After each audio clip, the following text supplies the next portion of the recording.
All right. Good morning. Happy Saturday, everyone. It's a chilly one here in Flint. Um, just give me a thumbs up in the chat if you can hear me, because I've got a lot to say. We've got a lot to discuss today. I mean, when don't we, right? Like when don't we have a lot to talk about, vent about, and discuss? But I just want to make sure. Good morning, Dr. Weaver. Just want to make sure everybody can hear me and you're ready to have a discussion. Thank you, Adam. It would be a shame if you couldn't hear me. Well, not according to some folks. Some folks would probably be happy about this. But I've got my coffee. I've got heat because it's cold and chilly and I'm a baby. And yeah, we're going to talk about a few things, some fun things, some positive things, just so you know, it's not always just negative. And when I say negative, I mean honest. So let's, be clear on that. I'm not saying, negative things to stir up drama or to just waste y'all's time. We all know that everything is frustrating as can be right now. So, no, we're going to be discussing current events. Yeah, and then even a quick recap.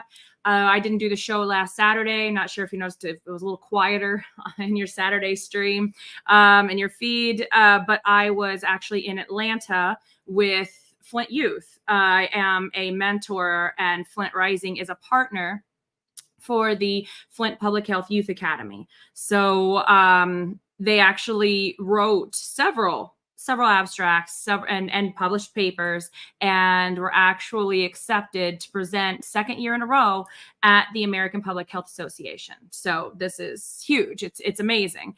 And so yeah, I guess I should introduce myself. Welcome to those who have come. Please share. We're going to talk about some really important things and kick off an educational series about how we can all make a difference so we're not sitting here feeling helpless. My name is Melissa Mays. I am a Flint resident and mother and social worker in mental health. And in January of 2015, I founded What Are You Fighting For as a portal of accurate information for Flint residents, trying to figure out what's going on with the water at the time, as well as, trying to share with the rest of the world that Flint was being poisoned. Because in 2015, I had the silly thought in my head that if the world found out Flint was being poisoned, that the government would come in and help. So that was some years ago. Haven't stopped since. I'm also operations manager of Flint Rising since 2016, which Flint Rising was basically the different groups on the ground fighting for, water justice, environmental justice, climate justice, democracy, fighting against former Governor Snyder's emergency manager law. Everybody on the ground kind of congealing together to do a canvas and knocking on 37,000 plus doors to make sure that the residents of Flint had the accurate information that was not being provided by those who were responsible for, the poisoning of Flint residents. So that's my background there. And I live and breathe this. I'm also one of the named plaintiffs, and everyone in Flint is a plaintiff in the Natural Resources Defense Council and ACLU of Michigan lawsuit against the city of Flint and state of Michigan to replace all lead and galvanized steel service lines at no cost to the residents, as well as restoring all the property. So we're going to talk about updates in that lawsuit, and as well as people who have failed us in their political aspirations. It's interesting. I know. Usually if you fail, you should back up and back off. But again, going back to the positive, Flint Rising is a partner for the Flint Public Health Youth Academy, which was founded by Dr. Kent Key and Dr. Sarah Bailey from here. And basically it was uplifting Flint voices in the Flint water crisis from the youth, because they were being sorely overlooked, but then also being labeled as, our kids are poisoned. Now, they are. Okay. And this is something they have to live with the rest of their lives. And I'm not sitting here trying to be negative, but they were being kind of dusted off as, well, our kids are poisoned and there's nothing we can do. So, oh, well, they're just going to go to jail, or they're not going to become anything. Instead of doing what that should have been done, is sending the resources for special education, tutors. We did get several things done for like the Neurodevelopmental Center of Excellence. And I know that that was Dr. Mona Hanna-Atish's baby, which was great. And part of the ACLU of Michigan's education lawsuit that the state, county, and city education, Board of Education and school boards were failing the Flint kids. And that's still a fight. It's only partially settled, but we were able to get some services out of it, which is great. And also our kids are amazing. Like they're living through things that adults would crumble under. So we, over this past weekend, were able to take the kids to Atlanta to the national convening, and they got to meet. And for those who didn't already meet, the new APHA president, Ella Moten Green, who is an amazing human, the first non-PhD community member, African-American woman from Flint to become president of the American Public Health Association, which has about, I think somebody had said like 75,000 members, but showing how important community and community voices are when speaking of public health. You can't have public health without the public, right? And so meeting the president was amazing. And she supports the children, the youth. I can't even call them. I call them kids because they're younger than me, and all of them are my kids. So, you roll up with, 10, 12 teens. They're all my kids. I'm looking out for them. And as a mentor, it's, teaching them how to, a lot of kids are learning our youth are learning how to present, how to speak, learning their importance in the system. And this is something that it's an honor to be a part of, to watch the youth blossom. And, like they start the Flint Public Health Youth Academy, and you can look them up. It's on Facebook there. It's FHYA, FPHYA on Facebook, and FHYA, FPHYA 810 on YouTube. And you can see that every other Friday, the youth do a youth perspectives discussion, and every year they picked a theme. And so it started out of the Flint water crisis to uplift youth voices. And then also then in COVID, it really became strong because there was a lot of back and forth and fighting about public health information among adults. So then the youth actually were being left out once again, and actually stood up and said, okay, look, here's what needs to happen. They discussed masks and vaccines and things like long COVID, mental health, the youth, the isolation, schools, education, because adults were making decisions about the youth without the youth's input. So this is a way for them to lift that up, but also to get experience and things that usually wouldn't be available to them. So it's been an honor. They went last year to Boston, and it was amazing. And this year was just as amazing, watching the youth present oral presentations, poster presentations, along with all the other scientists and MDs and PhDs and all that, and gather the crowd. And so that was the positive. So I said that there would be positive in this show. So here's some positive. So that we went, the youth was amazing. And yeah, so if you check them out, we share their live streams every other Friday. So there's a lot of good information on there, especially hearing from the brilliance of our youth. Now we're going to be moving from the brilliance of our youth to what is going on with adults. Okay. So we have a slew of things that are happening. I want to pop back in and talk about the Michigan Attorney General, Dana Nessel, for just a moment. And yes, our last show, we focused highly on the charges that were dropped. So going into this, I just want to remind everybody that the opinions and views expressed on this show are mine and those of What Are You Fighting For, not necessarily those shared by the Urban News Station, who is so gracious to allow me to have this place to land and speak my mind, which is something that I do. So I just want to put that out there. So if anybody gets offended, you can just have a discussion with me. And however, this isn't going to be about stirring up drama. This isn't going to be about stirring up he said, she said, they said, all this, whatever. I want to focus this on news, but also news that you can, actually use in your day-to-day life and use to become more engaged and activated, and to not feel as helpless, because there are a lot of things going on in Flint and around the world that are making folks feel helpless, right? So we need to remind ourselves that we're worthy, and we're worthy of justice, and we're worthy of the right people to represent us. Okay.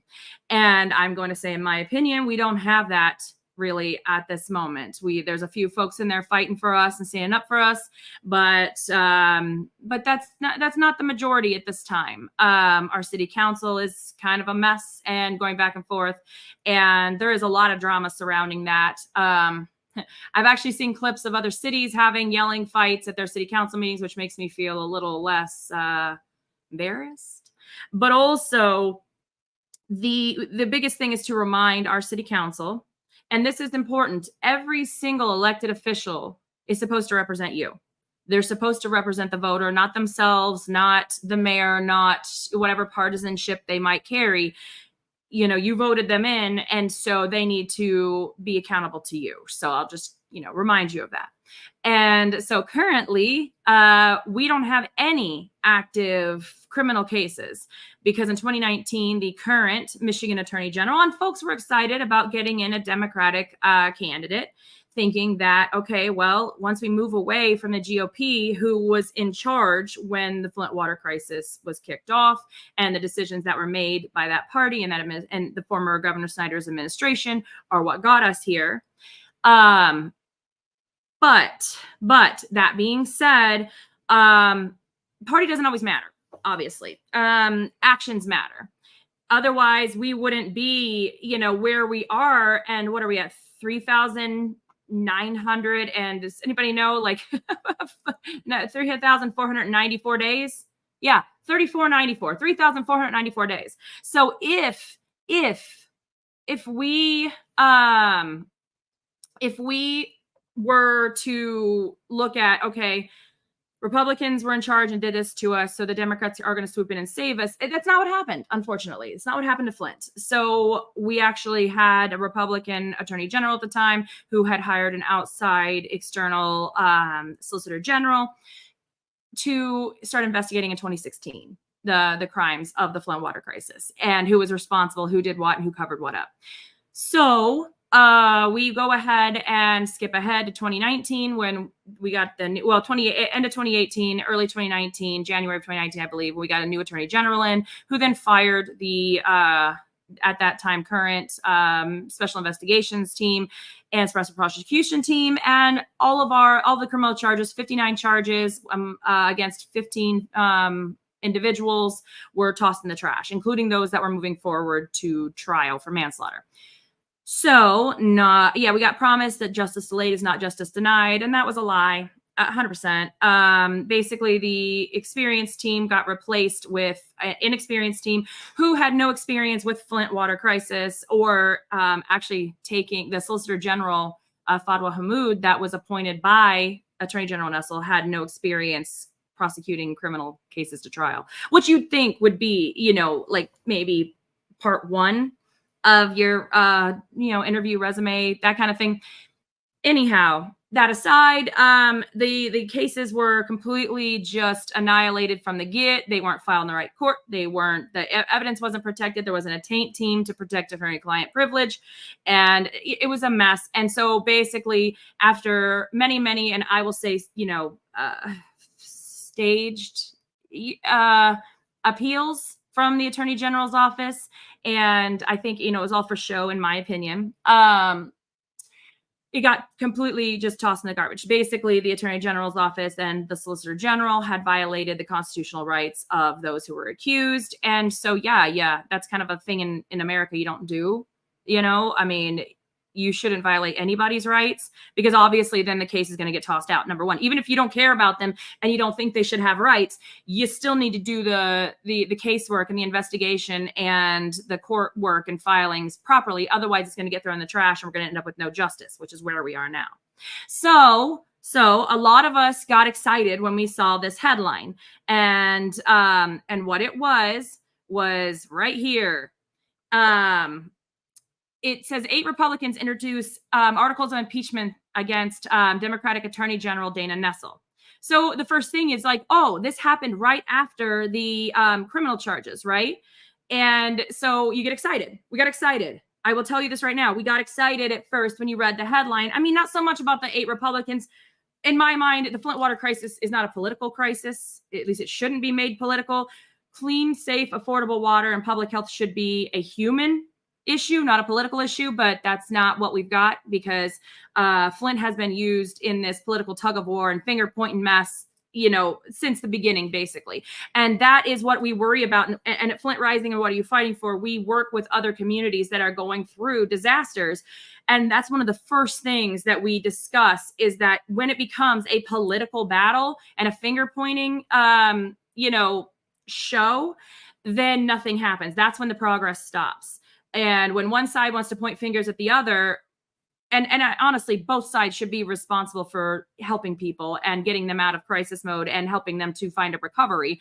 But instead in Flint, it was, well, the Republicans did this and the Democrats said, yeah, sure. Both parties, both sides of the aisle are responsible for this, because, while the GOP was in charge, and it was former Governor Snyder's policies that put us into this, and the state switched our water, the Democrats, when they got in the governor's office and the attorney general's office, could have done so much to actually turn this around and help us get to a recovery and to make these cases about us. But instead, they did everything they could, it seems, to help get these cases tossed out.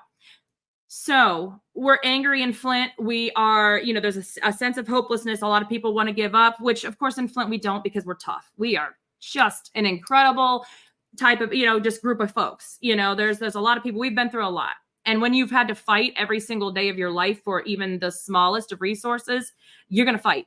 And so the charge is getting tossed again for the final time. And then the attorney general saying it was, quote, nail in the coffin for the Flint water. Also, let me just go back. My background's in PR and marketing. Did somebody not say, hey, the attorney general's office, don't refer to anything as nail in a coffin, because there are people that are dead. It's not just bad water in Flint and destroyed plumbing, right? So we've got 100,000 people who's got compromised immune systems, who ingested heavy metals, bacteria, disinfection byproducts.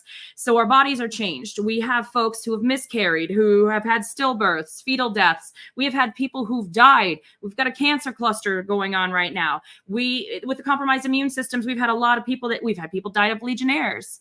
And during the, Todd Flood's investigation, the previous special prosecutor, they found hundreds of death certificates that were labeled as bacterial pneumonia instead of Legionnaires, because, city, state, county, nobody said anything about a Legionnaires outbreak, so the doctors weren't testing for it. So we don't know how many people that we've lost.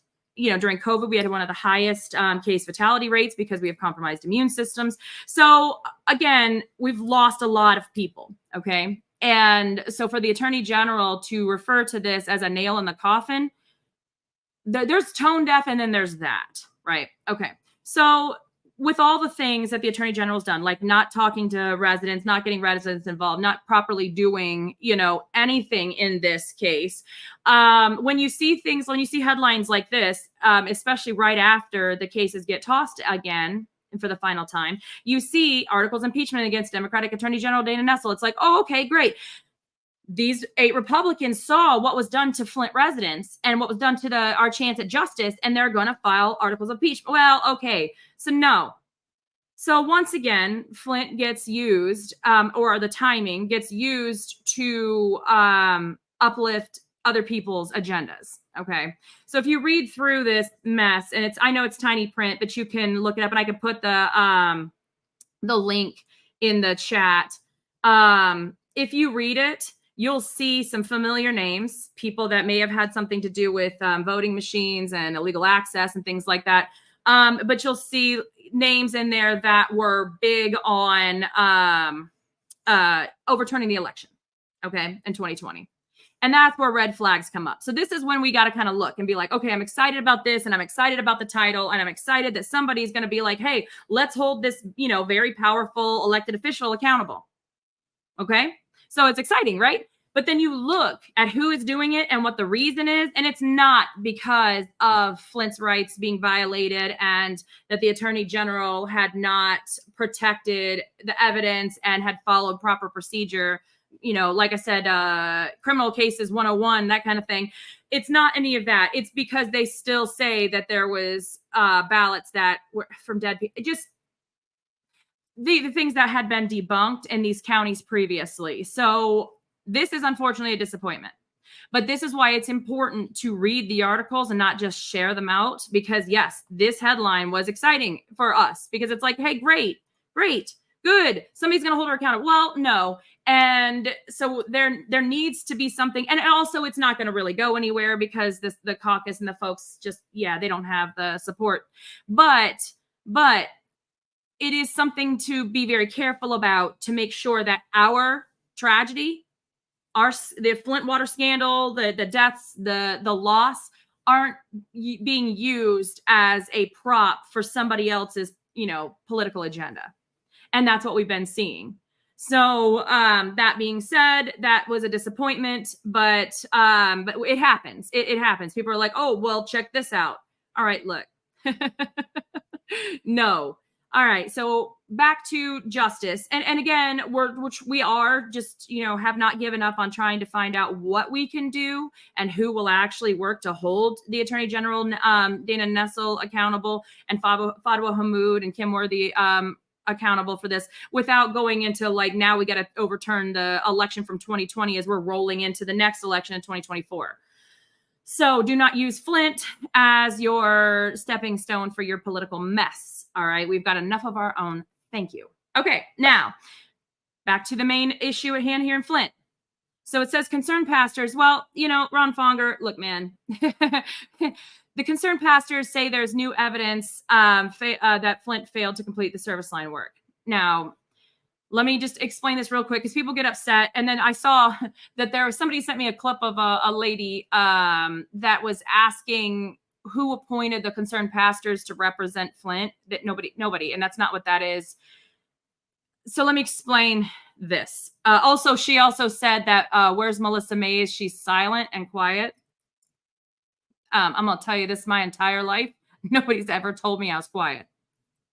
Just, so I kind of got a chuckle of that. But I get it. People don't want to keep up with stuff, or they just want to try to bash the people that are doing the work. So real quick, this is a federal Safe Drinking Water Act lawsuit. Okay.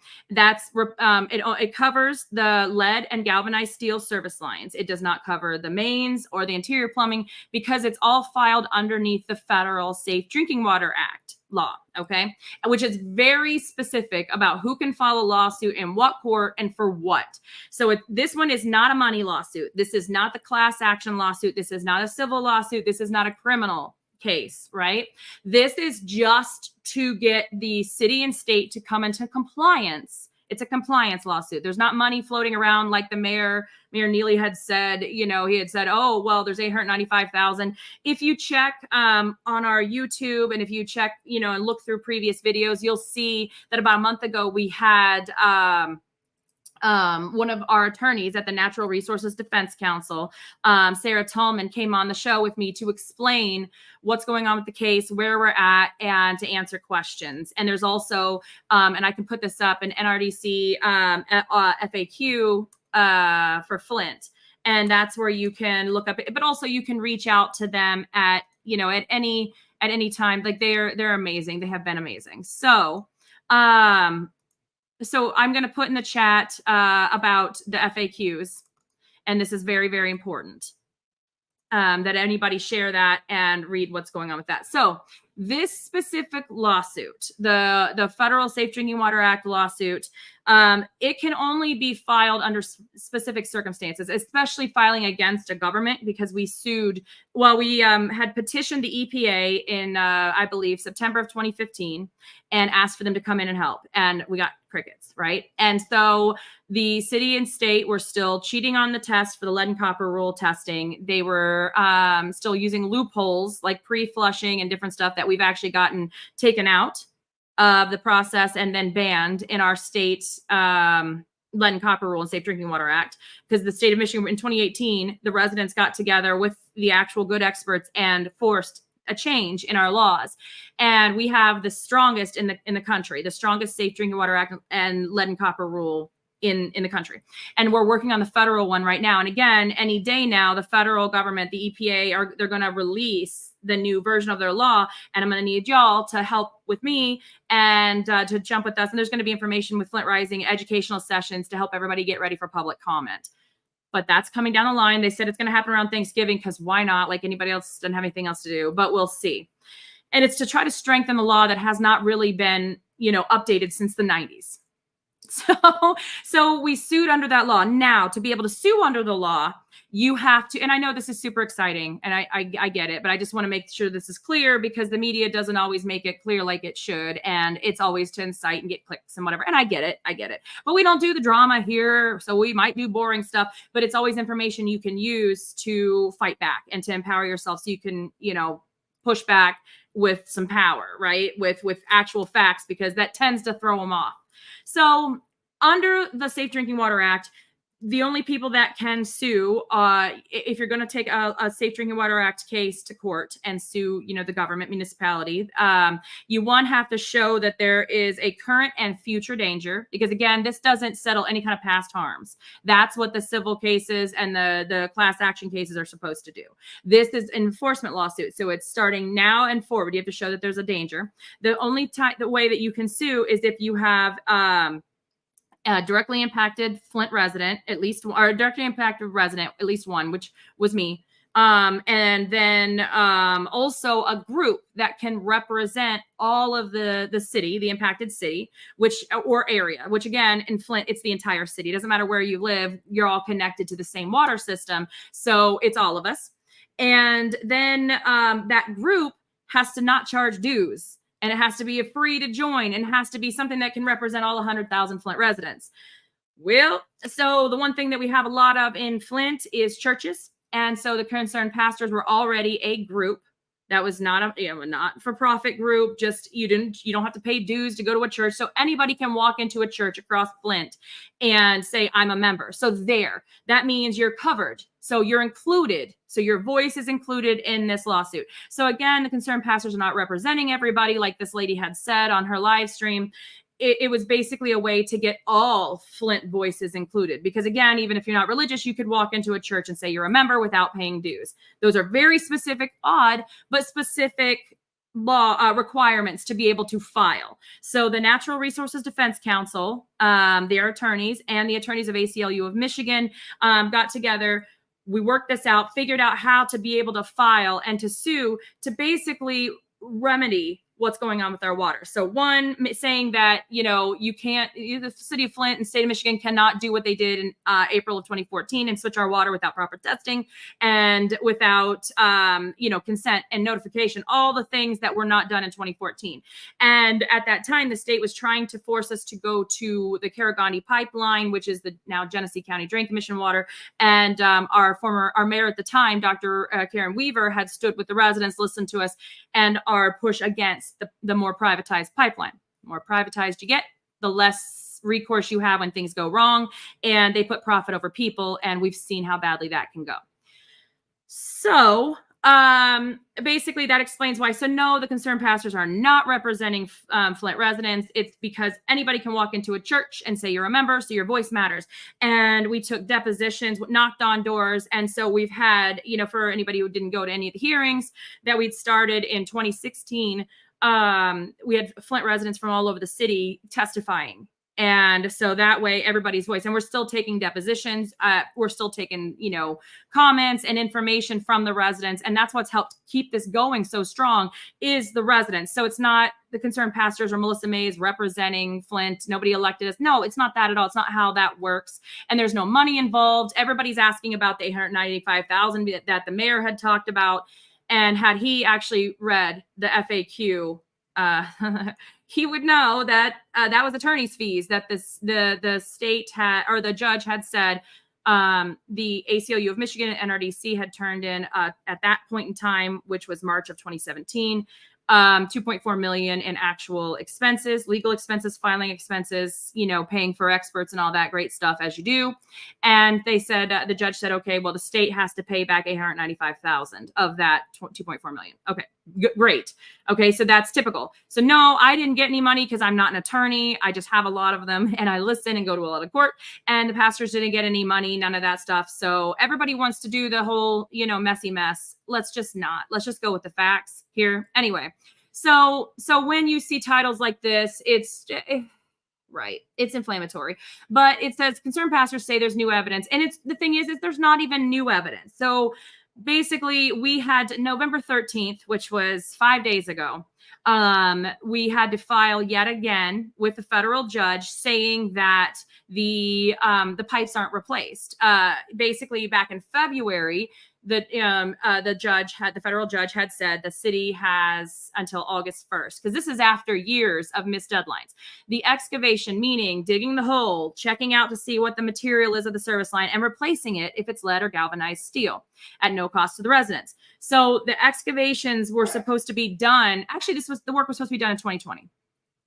Okay, we had a lot of good progress, but once again, 2019, at the end of 2019, we got a new mayor and administration in, and everything kind of hit the brakes. And then we had COVID in 2020, so we had a 6-month delay there, but then nothing happened. No digging, no anything in 2021, and most of 2022. So we had to go back to court after trying to work things out. So the judge had said in February of this year, August 1st was supposed to be the deadline for the excavation. So the holes being dug, and, they needed to hit it. And if they weren't going to hit it, they needed to let us know so we could try to do what we'd done before and come to the table and work something out. Because the last thing we want to do is continue to go to court and waste the judge's time. We should be able to work this out. And the judge also ordered that the city was supposed to send status reports on time and do this.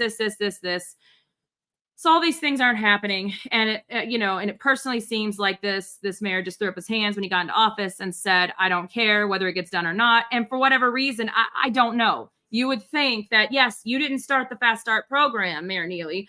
Mayor Weaver did. But you would think you would want to be the finisher and cross that finish line and be like, hey, Flint's got all the lead and galvanized steel service lines out. So that's a huge step. Now, it's checked off the list. Now let's move forward to working on the distribution mains and interior plumbing, because again, service lines are only one piece. However, we've got him saying that the work is done. In November, like he stated that the city has satisfied the settlement. I don't know if anybody's driven around Flint, but there's still holes being dug, which again, I'm not mad about, because we want the lead out, right? But don't be sitting here lying to the court and lying to the public and saying that everything is done and we're all done when there's out there digging. Like I have 2 people on my street, You'd think that with it being, my lawsuit, and I, I'm one of the named plaintiffs, we all are, that they would maybe go out of their way and finish my street to maybe think that I'd be dumb enough to believe it was done. But no, I've got 2 people still waiting. Elderly folks, by the way, still waiting, turned in their forms and all that stuff. So this is an ongoing problem. Okay. And yes, I'm back to the negative, but I'm back to being honest. This is still the problem. And so we have, obviously we tried, to work it out for 3 months after August 1st passed, to try to come to some kind of decision saying, okay, so if you don't have it done yet, give us a deadline. When are you going to get this done? And how many still need to be done? Because that number changes on the regular as well. And we got, the city of Flint has satisfied it. And then there was a couple episodes ago, I talked about the current mayor going to block clubs saying everything is done and blah, blah, blah. No, we can all see with our eyes that it's not done. So come on then.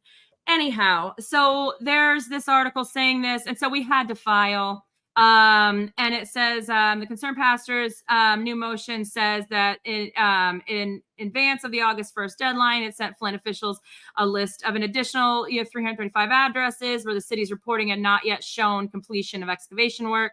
And so, that's the thing. We keep getting addresses, and thanks to you, the residents, by sharing this with folks and getting people the right information to be able to get their service line done. Thank you.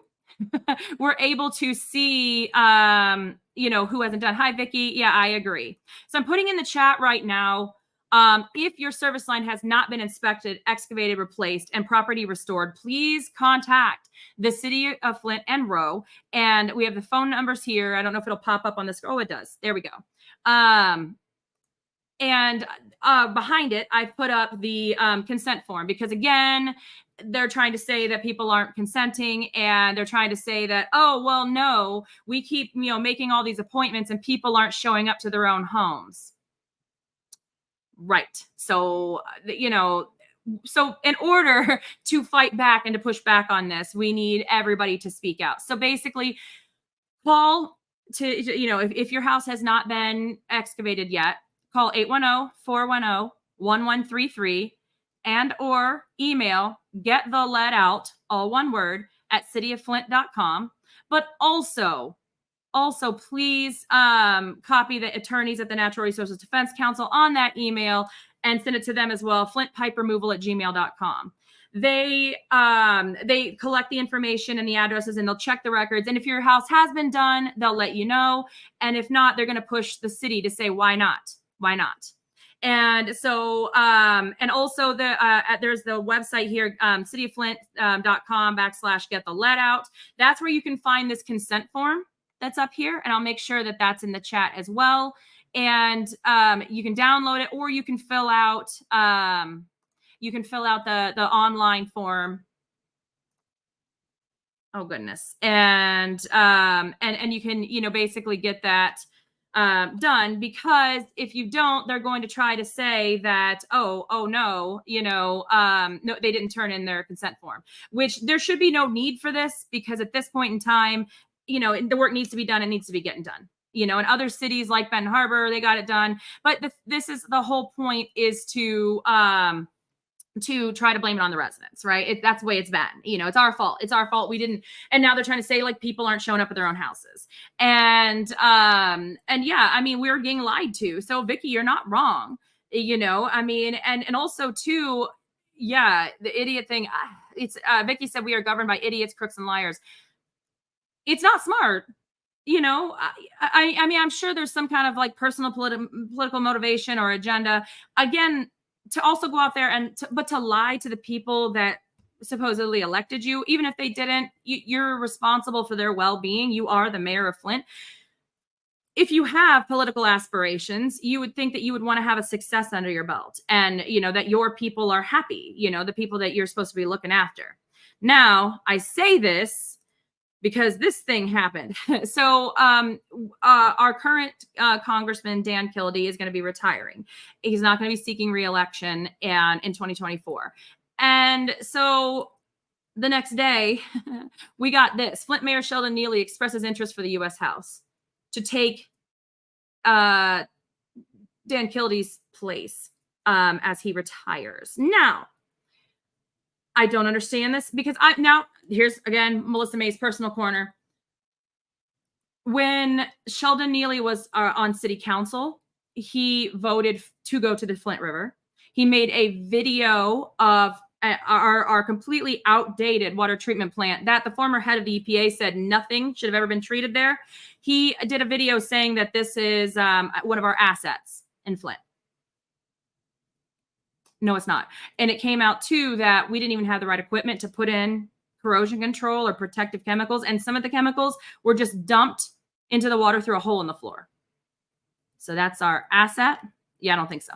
And then a state rep, we couldn't get him to stand up for anything. We went to his office. I went personally with groups of people to get him to sign on to the water as a human right bill package. And it ended up being current state senator Stephanie Chang had to basically push him and force him to do so.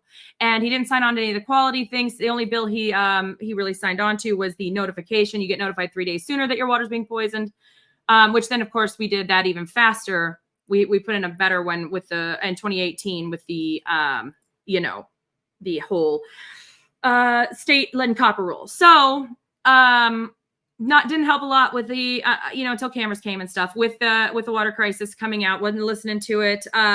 He said when he was on city council, he filed a lawsuit. It didn't go anywhere. I don't know what happened with that, about the water, but then he left his seat, which is now filled by his wife, which again, folks, it would sure be nice if a husband and wife team would be looking out for Flint, but that's not how that works. That's not how checks and balances work. Okay.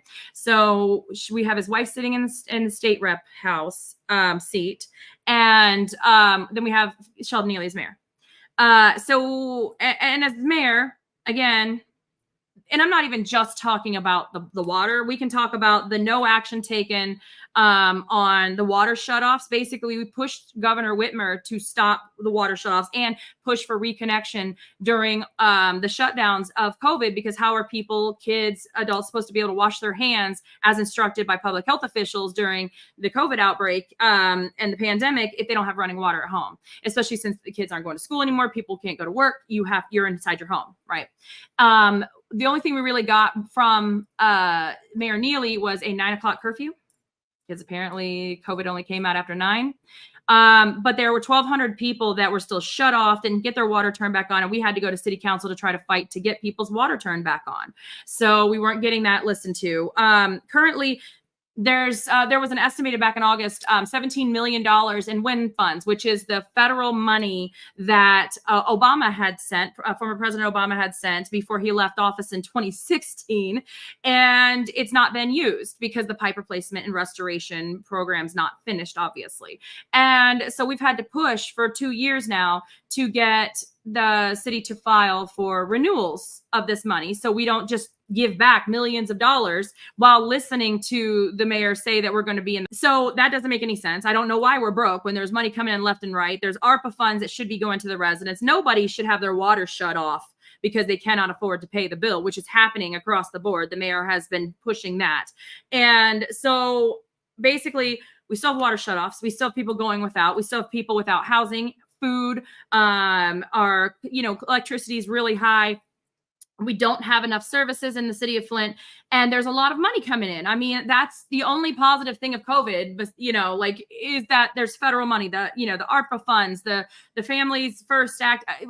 There's money that should be going in to take care of people, but instead it's going to businesses, and instead of supporting housing for people who need it now and helping people live safely in their homes or to not have their water shut off, we've got money just flying out to these giant companies like to clean up Buick City. Like, how does that help us? It doesn't. So as I said before, we in Flint need interior plumbing fixtures and appliances that the contaminated water corroded. We need that replaced. And we shouldn't have to pay for it out of our pocket, which we have been. And so that money, like $82 million, oh my goodness, we could have. I actually went in 2015 and started trying to see if I could get different water treatment companies to give me a quote about getting everybody in Flint whole home filtration systems. And it was not $82 million. And, this, that, and whatever. So the money is there. It's not being used for what the residents need to be able to live safely in their home. Also, during his reign as mayor, the mayor has had us blending 2 water sources. So our water bills are extremely high because we're paying for 2 water sources. One, to help the county keep them out of bankruptcy, and to put us on the, Carigandi Water Authority, which I believe the mayor sits as treasurer on, and got issues with that, but okay. But it has caused our water to, like, if you look at our lead levels, even with the bunk testing, because they're testing more businesses than they are homes, the water, it's gone up because you're not supposed to experiment. And this is exactly what, we had pushed back on. And the experts had said is that Flint's delicate, corroded, water system, including interior plumbing and distribution mains, are too delicate and can't stand another water source change and treatment change. Well, we've got that. And the mayor slid that in 2021 and okayed that. So once again, Flint residents are getting experiment on. So here's what's scary. One, Mayor Neely feels that he's done enough to, retain the seat as mayor, but also to file to be a congressman. So that way he can go over a larger area. And I say failing upwards because that's what this is to me. Because I've spent, and again, not to make this about me, this is not about me, but I can tell you personally, I have spent so much of my time, I have taken off of work and I've gone door to door listening to people whose service lines aren't changed. And before he came into office at the end of 2019, there were 27,000 holes dug. We only had a few thousand left to go. And he put a stop to it. And how many have been dug? We don't even have a clear answer now. We had progress going. We were going to get the lead out as for the service line, so then we could focus on interior plumbing and distribution mains. We can't even finish that. And instead of being the leaders that we were leading the world, especially with this, the infrastructure bill rolling out nationwide.